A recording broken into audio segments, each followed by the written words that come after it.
Ryan Reynolds here from Mint Mobile. I don't know if you knew this, but anyone can get the same premium wireless for $15 a month plan that I've been enjoying. It's not just for celebrities. So do like I did and have one of your assistants switch you to Mint Mobile today. I'm told it's super easy to do at mintmobile.com/switch. Upfront payment of $45 for 3-month plan, equivalent to $15 per month required. Intro rate first 3 months only, then full price plan options available. Taxes and fees extra. See full terms at mintmobile.com.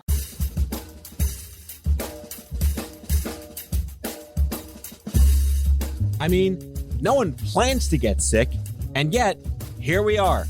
My name is Matthew Zachary. I survived cancer, a stroke, and COVID-19, and somehow I'm still here. I also survived our stupid, broken healthcare system, and I want to help you survive it too. So let's go make healthcare suck less together. Because you know what? We're all out of patience. Hey, that's the name of the show.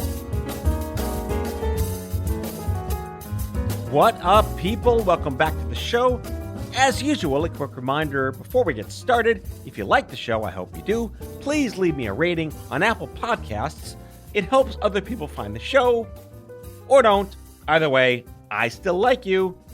On the show today, a really powerful episode. Johnny Crowder is the founder of Cope Notes and the host of the Cope Notes podcast.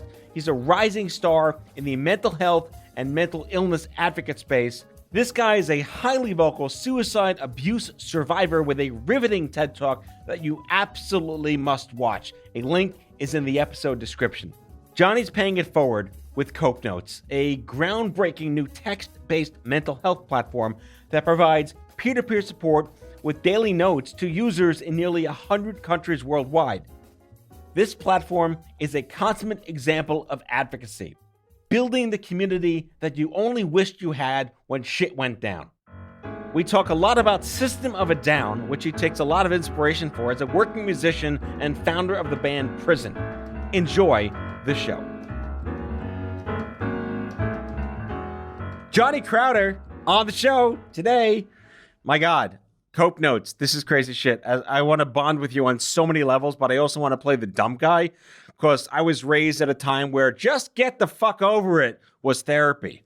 And literally you're talking to a 47-year-old Gen Xer from the 80s who is totally aware and totally sensitive to all of the ridiculousness that happens to human beings on a day-to-day basis when you're well, let alone when cancer, a rare disease, a mishap, a malady, something bad happens, and it just triggers all this crazy shit that we don't really talk about. And I love that you talk about this shit because is anyone really talking about this crazy shit that I want to learn from you on the show? So welcome with that unnecessarily lengthy intro to Out of Patience. Dude, I appreciate you having me. Let's start with the tattoos, right? What's with the tattoos? Because I love it. I have cancer tattoos. I don't consider those like intentionally wanted or needed, but you got the tattoos, bro. You're wearing it. Yeah, I grew up drawing all over myself, like with markers, and would get in trouble at school and at home. And I've always loved art. And in a weird way, I know that I can say this because of the work that I do. For a lot of my life, I loved art and I despised my body. So it was, at least when I first started getting tattooed, it was kind of like I was covering up parts of myself that I didn't like. And fortunately, I started developing a healthier relationship with tattoos where now, like I have a tattoo across my whole forearm and it's these tally marks that are like scratched into my forearm. And it's huge. They're huge tally marks. And kids at church will ask me, is that for how many days you've been in prison? And I look at them and say, it's how many years I've been in prison to scare them. But in reality, it's my gratitude checklist. Like I'm covered in reminders now. Unlike Memento, which is where you don't know what's going on, you're doing this on purpose. Yeah. So what is the opposite of Guy Pearce? It is you, Johnny Crowder. Dude, and interestingly, I do have pretty severe memory loss from my medication that I took, antipsychotic medication. So I do have the memory loss and the tattoos. I love the side effects of the benefits of a drug you need to make your life easier. And then shit gets weirder because you're on the drug that's supposed to help you. Oh yeah. Right now, actually, I have do you know what tardive dyskinesia is? Syllables. That's all I heard. Syllables. So I have an involuntary movement disorder that's actually chronic. We tried to medicate it away, and that didn't work.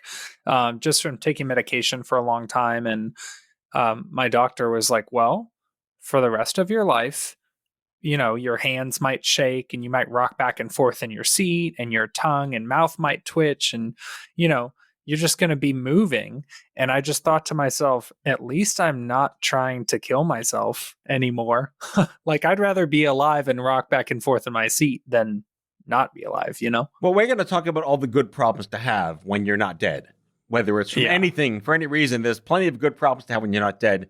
The least of which is not being dead, but having the George Costanza fake elbow thing from that episode. Am I too old for that, or you know what I'm talking about?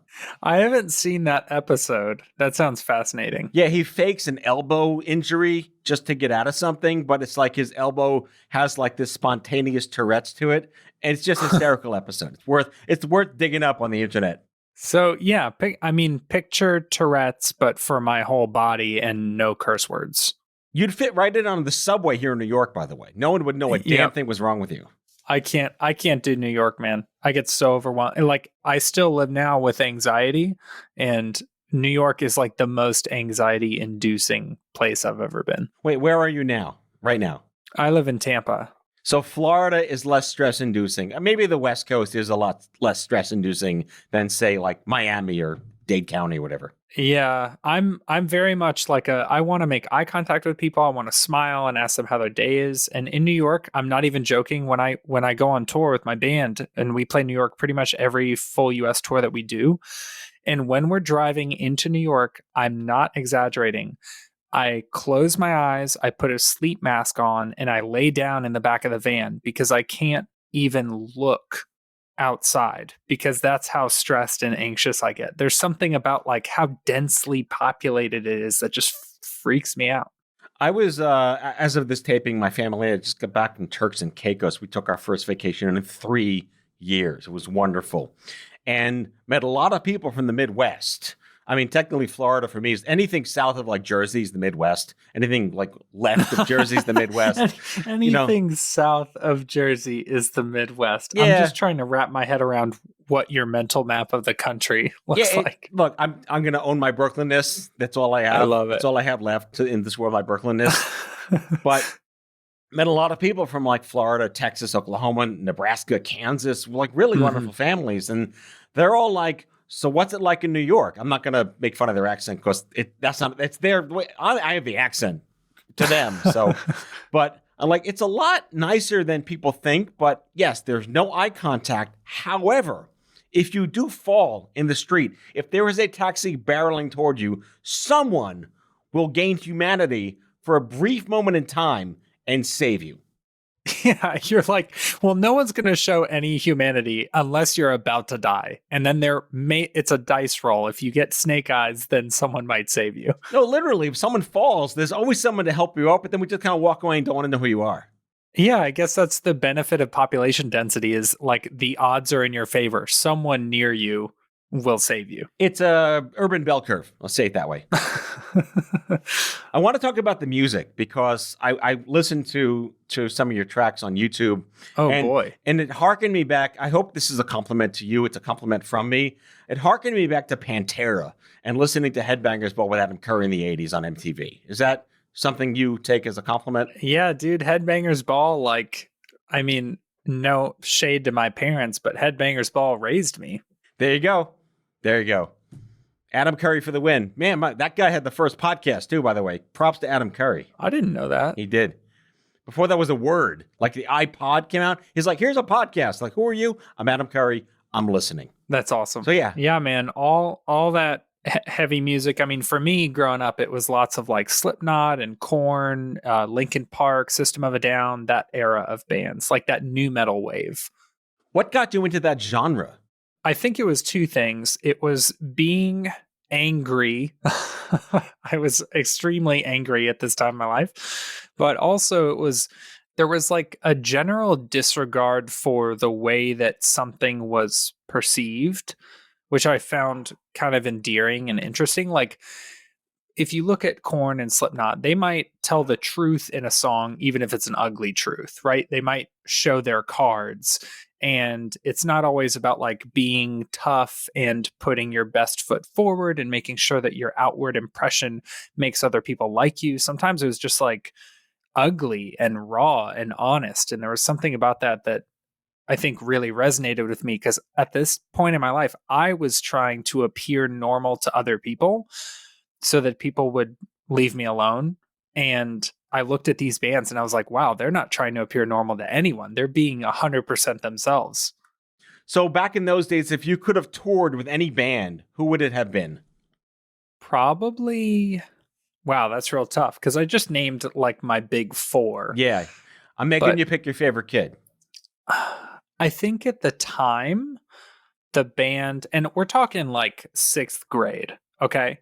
This is not my current answer. Right, okay. My 6th grade answer would have been System of a Down, because they were kind of like the first in the door. I heard them before I heard Linkin Park and Slipknot and Korn, and they were the ones that woke me up to like, wait a second, there's like heavier music than Chevelle? Yes. Which, no shade to Chevelle. I love Chevelle. So you said you were angry.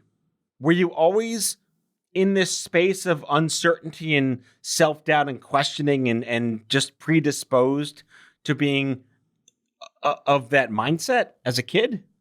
Well, without getting into too much detail, I was abused as a kid, and very few things will produce an angrier child than abuse. From the perspective of being traumatized as a child, does that exacerbate your predispositions as a kid to hold that in? Is this what this is about? Holding it in and finding ways to release it? Yeah, I'm looking back at my younger self and I'm realizing like the reason I turned to music in the first place, well, just to paint a brief picture of part of my family, both of my brothers were like football, driving trucks, they were like guys. And I was wearing girls' jeans and painting and writing poetry and playing guitar. I was that creative person. And I think I probably turned to self-expression out of necessity, because when I would go through something, I wouldn't really feel comfortable discussing it with somebody else. So I needed a place to put that. And a lot of times art was that non-judgmental medium that I could express myself through.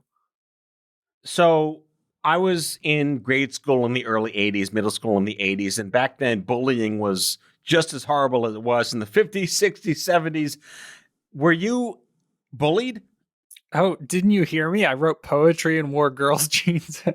100%, dude. I was a fist magnet. I mean, it was kind of a leading question, obviously. But, Yeah. These days, you can't bully. If you get bullied, you get expelled. They therapize you.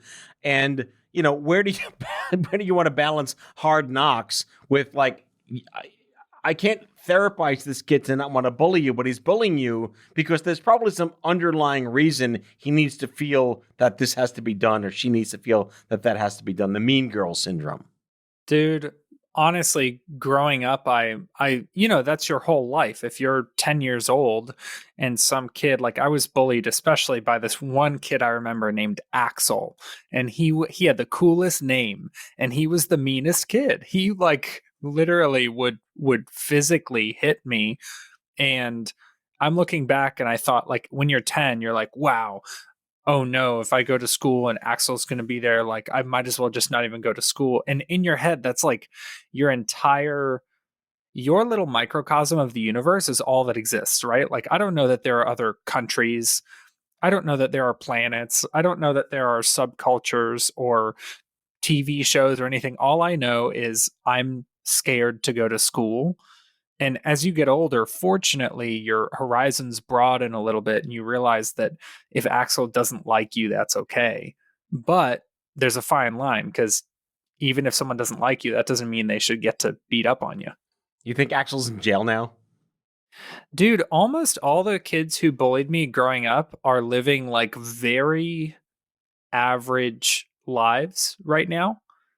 And I remember growing up thinking that they were the cool ones. Mhm. And then now I'm like, I'm freaking torn in a metal band and running a company. Like, at least my life got better instead of staying the same or getting worse. I think a lot of the people who bullied me, their lives kind of stayed the same. Well, the You know? lesson is never peak in your teens. Yeah. Yeah.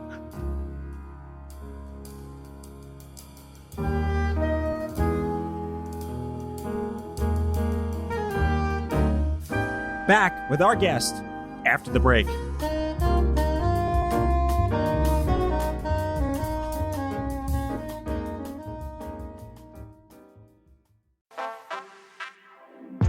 We see you getting after your fitness goals. But what about those money goals? You can count on Credit Karma for a clear view of your finances and your progress, helping you see results so you can keep checking off those financial personal bests and find your way to money. Progress never felt so good. Download the Intuit Credit Karma app and start achieving your money goals today. Intuit Credit Karma. Karma you can count on.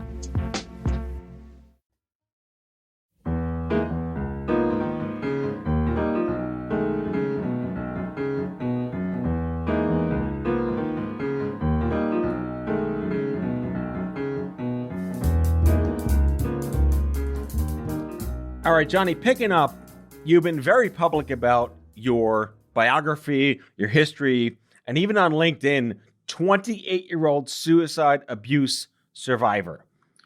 Why is this something we even need to talk about? It's so uncomfortable.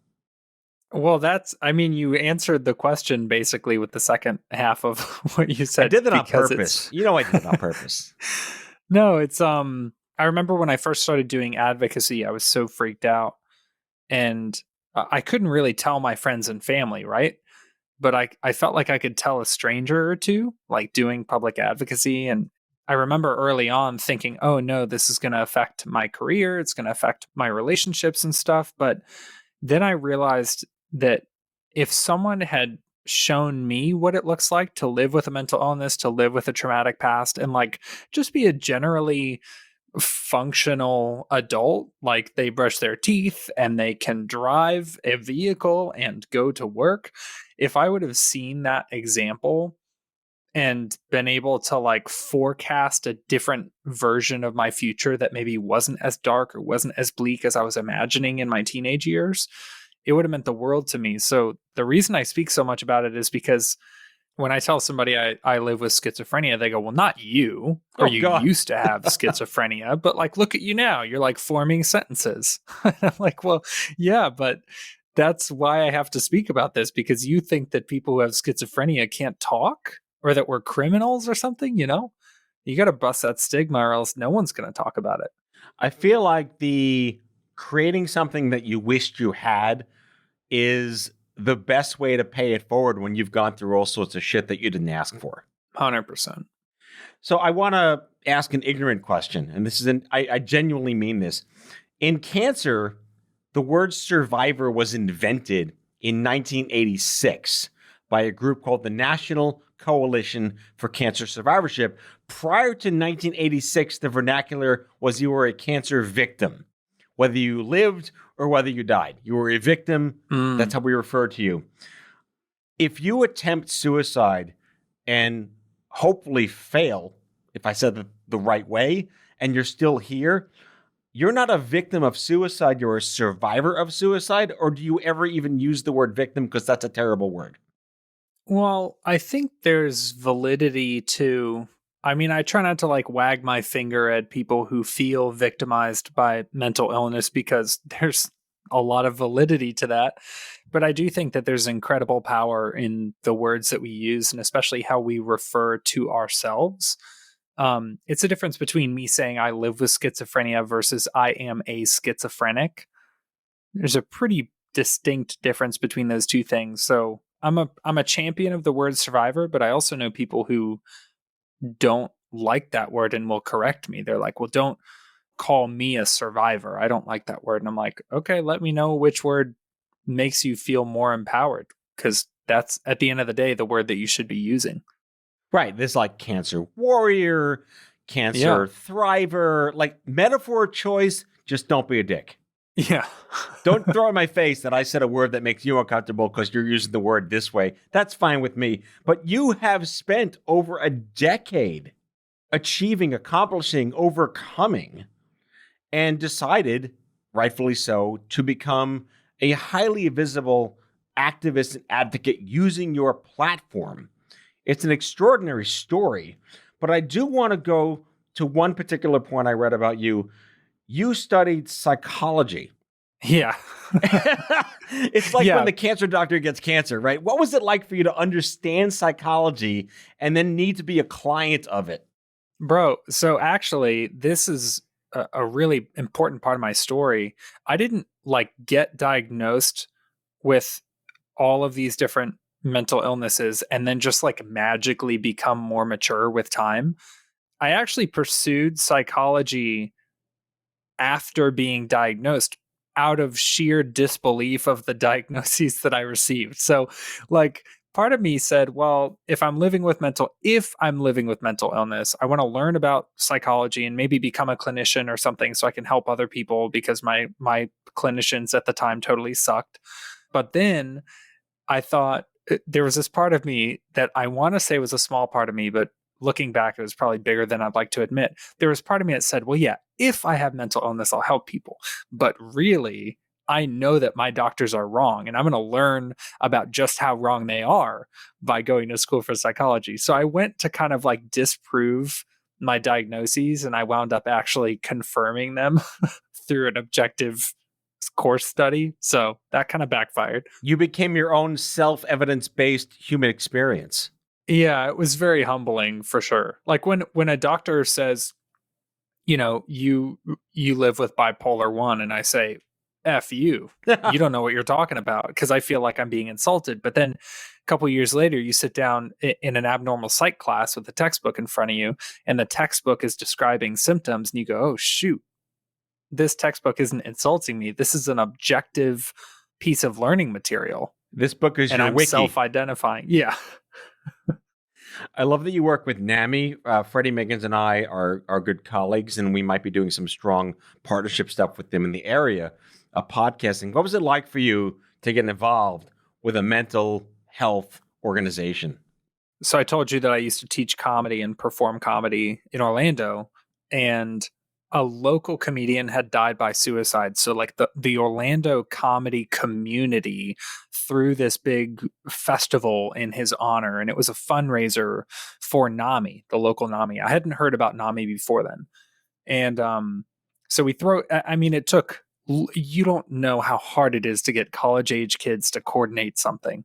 I mean, it took months and months and months to actually stand this up and get comedians to agree to perform and organize everything. And we finally do it. The show ends 3.5 hours late. I mean, it's 3 a.m. or something.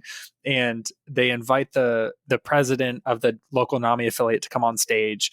And they presented her with this big novelty check for, it was probably a very meager sum. I can't imagine it was more than $5,000. And we had literally hundreds of people worked to make this happen. And so we hand her this check, and she's like, hey, we're NAMI. This is what we do. Thanks for the support. So she leaves. She gets off stage and is walking to her car.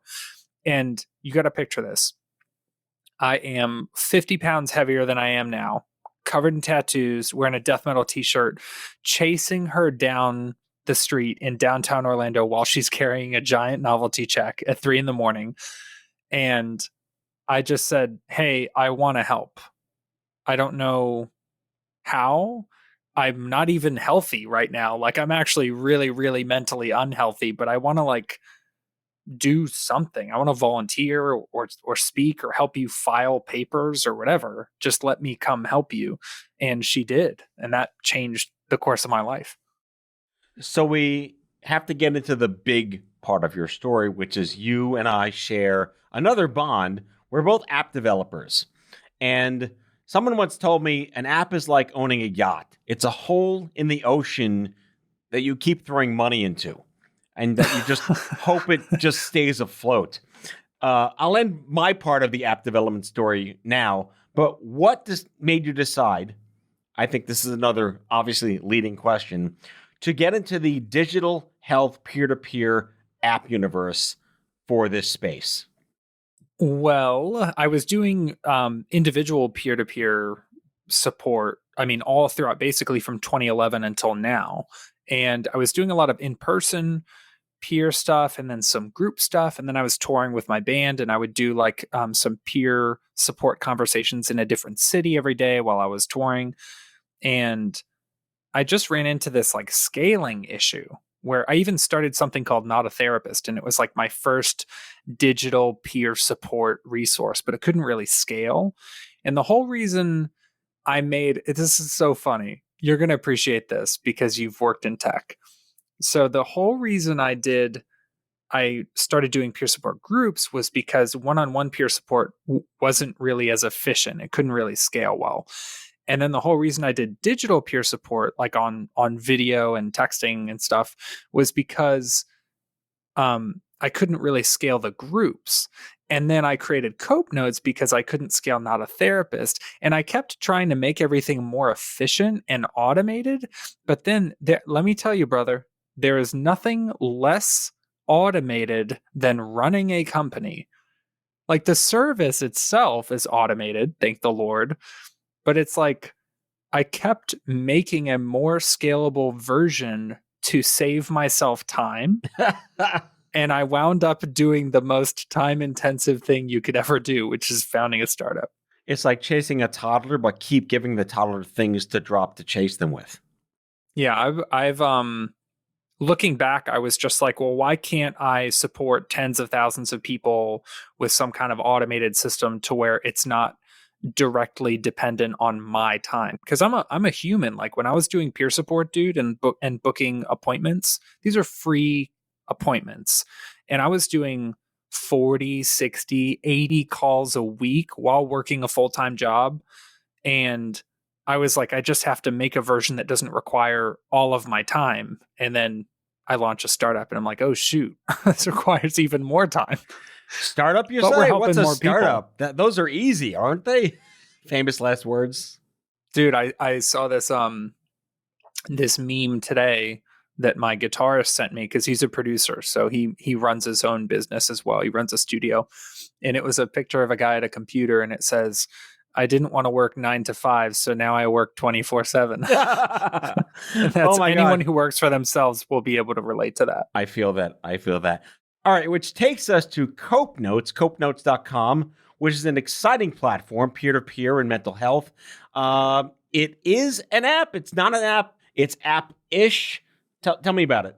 Dude, well, first thing I want to mention that's going to trip a lot of people up is it's not an app.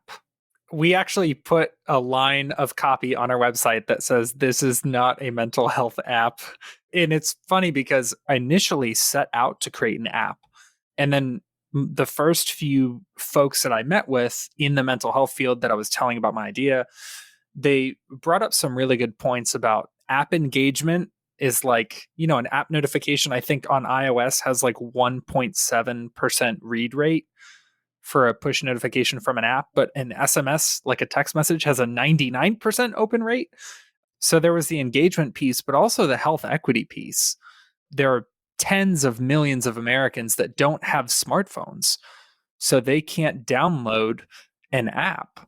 So we're just marginalizing like 11% of the US population if we create an app because they won't be able to access it. And beyond that, the privacy thing, like when you download an app, guess who gets all of your information, Well, what is it when the app is free? When the product is free, you're the product. Isn't that it? Yeah. Yeah. So we had to make a pretty conscious decision early on. Like, we're going to zig when the entire industry is zagging. Like, this is peak app time. I started working on Cope Notes in 2017. We launched, well, technically 2016, 2017. Then we launched early 2018. So this is like, there's millions of apps and it's like all about the app store and, oh, it's an app. And we had to make a really conscious choice not to do it, but it has served us really well because we've been able to support users that we would have never been able to support if Cope Notes was an app. We're big on prevention, intervention, maintenance. Like, and what I tell people is this, like, people who work outside of the mental health field or people who don't live with lived experience with mental illness, they think that there's two modes, right? You're either like walking on sunshine and unicorns and rainbows are coming out of your butt, or you are in crisis and you're like that stock photo of the guy leaning against the wall with his head in his hands in a stairwell. Like there's so many different shades between those two modes of existence. And what I normally say is, if you can picture the average person, let's just say you lay all of humanity on a scale. And on the left side, you have, let's say, the 5% of people who are in constant need of care. This was definitely me when I was in treatment. I needed really intensive care. And then on the right side, you have the unicorns and rainbows people who just never stub their toe. They never spill their coffee. They never raise their voice. They're just living in la la land. And then you have the 90% of people in the middle who aren't perfect, but don't need to live in a hospital. And that's who Cope Notes is for. I love it. I love the idea behind it, because you're not quite the in case emergency break glass. Mm-hmm. How do people find out about this? The reason I ask is because it's the same old issue with a product launch. How are people made aware of something that they either didn't know they needed or wish they had and don't know exist? Yeah, that's been a challenge for sure. Fortunately, word of mouth has done all of the heavy lifting. Like Cope Notes has users in 94 countries right now. And you can bet your bottom dollar that I didn't go to 94 countries and I didn't run ads in 94 countries. This is just people telling people.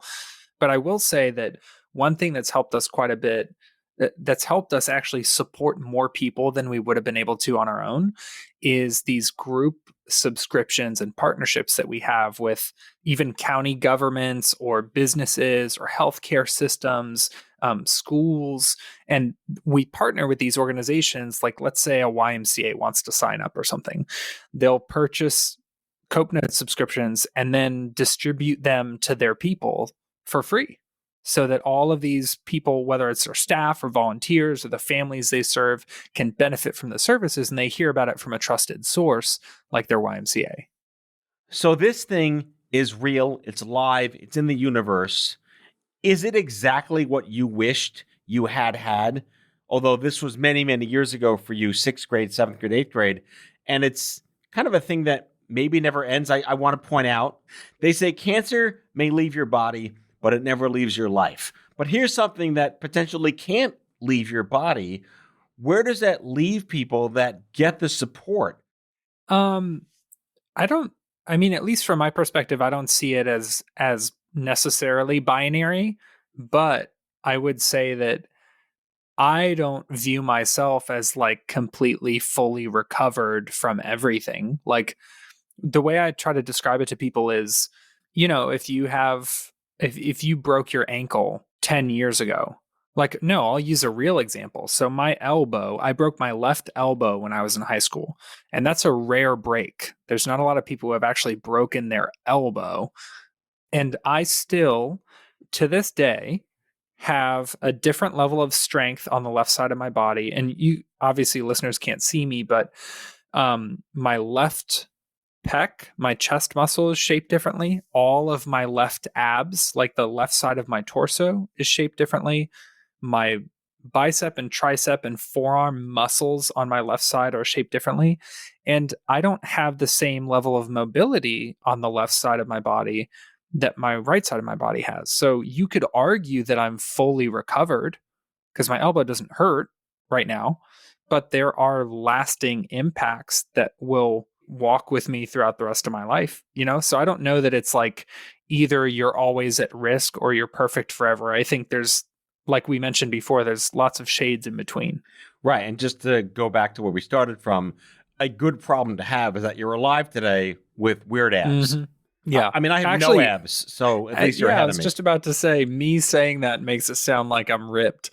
But really, it's more about every time I look in the mirror, there's never a day when I forget that I live with mental illness. And I think that's what's hard for people to wrap their head around, is like, they'll say like, well, now that you're better. And I'm like, dude, I still to this day, when I put on deodorant, I have to consciously count a different number of swipes of the deodorant stick on each side of my body. So maybe I'll do 11 swipes on my left side and 12 swipes on my right side. And then I put the cap on my deodorant and I walk out of my room so that I can't go back and fix it. And I just have to sit with the fact that it feels wrong. And I do that on purpose. And there are trillions of things in my life that I do like that to actively combat mental illness, even though I'm not in treatment right now. What I love the most about that story is that you walked away with a prime number of armpit swipes.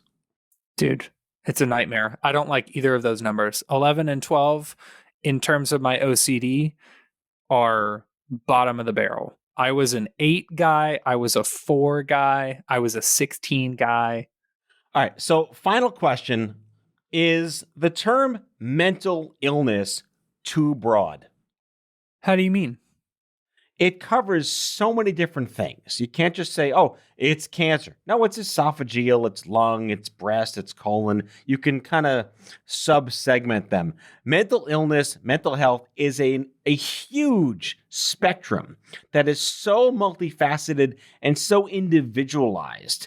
Is it fair to lob it all under one big umbrella? Personally, I think it depends on how warmed up culture is to the conversation. Like, I mean, I would equate it to exercise. If you've been working out for 10 years and you watch exercise science videos and stuff, then yeah, you can talk about specific ways to experience muscle hypertrophy. But if you've never stepped foot in a gym in your life, maybe you can say the word exercise and it kind of encompasses everything. Like, it depends on the level of comfort and existing knowledge around the subject matter. When I'm talking to my family, I might say mental illness. When I'm talking to a crowd of clinicians, I might use specific diagnosis terms. I just am channeling my aging Gen Xer. Back to what I said, I think, at the top of the show, which is I was raised in an era where get over it was therapy. And you can't just do that anymore. And the world is so much more frenetic because of the internet. I was talking to my mom, who is 73, and she talked about how the Cuban Missile Crisis, those like 3 or 4 days in the 60s, every kid thought they were dying every day for like a week.